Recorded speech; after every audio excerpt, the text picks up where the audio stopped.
안녕하세요. 과학 지식에 대해 설명하는 지식링크 플러스입니다. 7광구 다들 아시나요? 영화나 뉴스로 접해본 분들이 많이 있으실 텐데요. 일본에 막혀서 개발을 못하고 있던 지역을 정부가 34년 만에 개발을 재추진하겠다고 2020년 3월 밝혔습니다. 2028년에 끝이 나는 한일 대륙붕 협정을 기점으로 한국, 일본, 중국 세 나라의 영유권 분쟁으로 심화될 가능성이 커서 그보다 일찍 개발을 시작하려는 것인데요. 다들 알다시피 이 7광구 지하에는 흑해 지역보다 많은 약 72억 톤의 석유량이 매장되어 있을 것이라고 추정되고 있습니다. 석유의 힘이 어떻길래 대한민국을 포함한 아시아 대표 세 나라가 양보 없이 차지하려는 이유가 무엇인지 오늘 지식링크 플러스에서는 세계 경제를 움직이는 힘, 석유화학에 대해 알아보겠습니다. 끝까지 시청 부탁드립니다.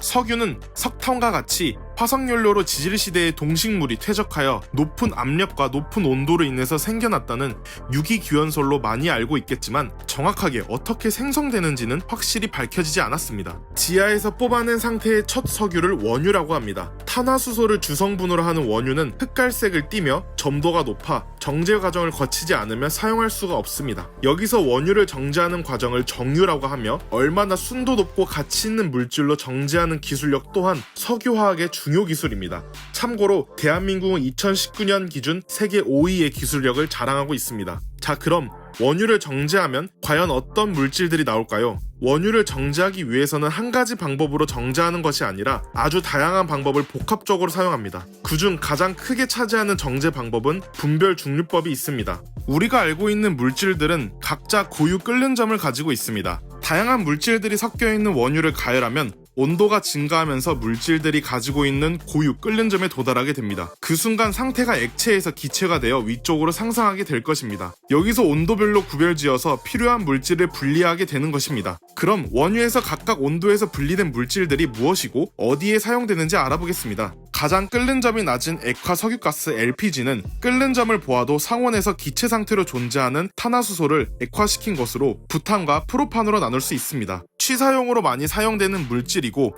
가정용, 음식점용 LPG는 탄소 3개의 프로판을 사용하며 휴대용으로는 탄소 4개의 부탄을 많이 사용하게 됩니다. LPG는 공기보다 무겁기 때문에 누출 시 바닥으로 깔리게 되어 인화, 폭발의 위험성을 가지고 있습니다. 다음으로는 40도에서 75도의 휘발유입니다. 가장 원유에서 친근한 물질이며 공업용, 항공용, 자동차용으로 나눌 수 있습니다. 공업용으로는 드라이클리닝이나 세척용으로 주로 사용되며 항공유는 사고 발생 시 위험성이 가장 크기 때문에 휘발유 중 최고급 품질을 사용하며 나머지는 자동차용으로 사용되어지고 있습니다. 석유화학 산업의 기초 유분이나 중간 원료를 포함한 나프타가 75도부터 150도의 끓는 점으로 추출됩니다. 에틸렌, 프로필렌, 부타다이엔, 벤젠, 톨루엔, 자일렌 6가지를 기초 유분이라 하고 파라자일렌, 바이닐 클로라이드 모노머, 스타이렌 모노머 이 3가지를 중간 원료로 하며 우리 일상생활에서 아주 중요하고 쉽게 만나는 물질로 사용하고 있습니다. 이러한 기초 유분 중간 원료를 이용해서 플라스틱, 섬유,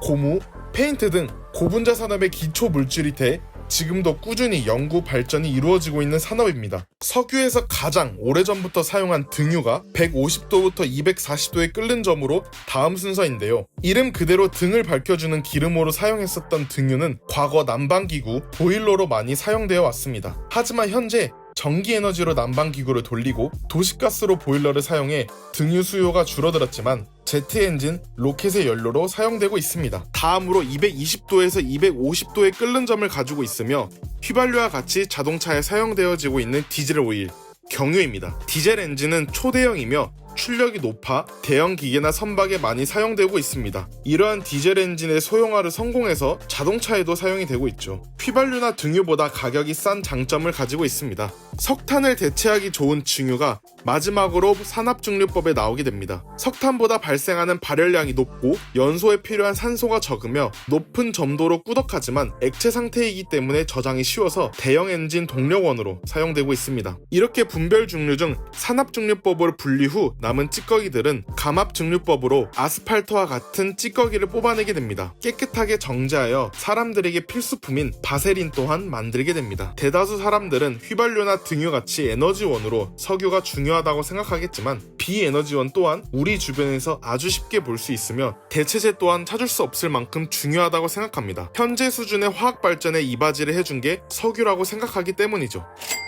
19세기 이후 석유가 본격적으로 사용되면서 급격한 산업 발전을 가지고 왔습니다. 또한 석유 자원 하나로 아주 많은 공학 분야가 분리될 정도로 과학 발전도 함께 빠르게 이루어졌는데요. 석유를 사용하는 나라가 없을 정도로 지구에서 가장 중요한 자원으로 현재 부유한 나라를 보면 원유를 수출하는 나라가 되었습니다. 하지만 21세기에 들어서서 대기오염, 지구온난화와 같은 문제로 인해서 전 세계가 석유 말고 대체할 수소나 바이오 에너지와 같이 친환경 에너지를 주로 사용하는 나라를 만들 것입니다. 하지만 석유는 에너지원이 아닌 다른 분야에서도 필요한 자원이기에 석유 추출은 끊임없이 이루어질 것입니다. 그만큼 석유의 중요성이 있기 때문에 한국을 포함한 아시아 대표 3국이 7강구를 차지하기 위해 양보 없는 경쟁을 치르고 있는 것입니다. 7강구가 개발이 성공적으로 이루어지면 1970년대에 잠시나마 국민들이 꿈을 꾸었던 산유국의 꿈을 다시 한번 더 꿀 수 있을지 기다려봐야 할 듯합니다. 이상으로 지식링크 플러스 석유화학이었습니다. 감사합니다.